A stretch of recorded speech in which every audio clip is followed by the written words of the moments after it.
Prophet ﷺ receives his first revelation.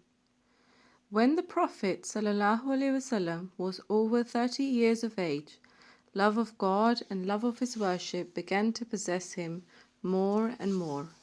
Revolting against the mischiefs, misdeeds, and the many vices of the people of Mecca, he chose a spot 2 or 3 miles away for his meditations.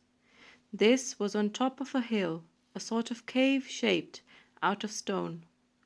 His wife Khadija radiallahu ta'ala anha would prepare food enough for several days, and with this he would repair to the cave Hira.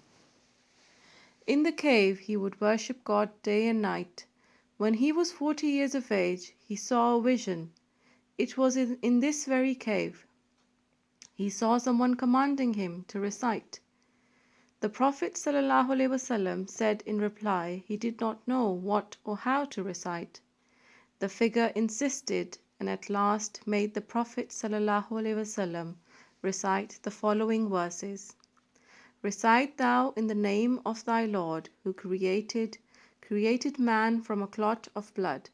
Recite, and thy Lord is the most beneficent, who taught man by the pen, taught man what he knew not. These verses, the first ever revealed to the Prophet ﷺ, became part of the Quran, as did other verses which were revealed later. They have tremendous meaning. They command the Prophet ﷺ to stand up and be ready to proclaim the name of the one God, the one Creator of the Prophet ﷺ and of all others, who has made man and sowed the seed of his own love and that of fellow men in his nature. The Prophet ﷺ was commanded to proclaim the message of this God, and was promised help and protection by him in the proclamation of this message.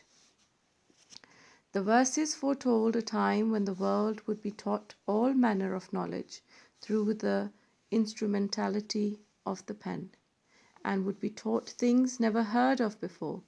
The verses constitute an epitome of the Quran. Whatever the Prophet ﷺ was to be taught in later revelations is contained in embryo in these verses. The foundation was laid in them of a great and heretofore unknown advance in the spiritual progress of man. The meaning and explanation of these verses will be found in their place in this commentary. We refer to them here because their revelation constitutes a great occasion in the life of the Prophet ﷺ. When the Prophet ﷺ received this revelation, he was full of fear of the responsibility which God had decided to place on his shoulders. Any other person in his place would have been filled with pride. He would have felt that he had become great. The Prophet ﷺ was different. He could achieve great things but could take no pride in his achievement. After this great experience, he reached home greatly agitated, his face drawn. On Khadija's radiallahu ta'ala anha inquiry, he narrated the whole experience to her and summed up his fears, saying, "Weak man that I am, how can I carry the responsibility which God proposes to put on my shoulders?" Khadija radiallahu ta'ala anha replied at once, "God is witness, He has not sent you this word that you should fail and prove unworthy, that He should then give you up. How can God do such a thing while you are kind and considerate to your relations, help the poor and the forlorn and bear their burdens? You are restoring the virtues which had disappeared from our country. You treat guests with honor and help those who are in distress.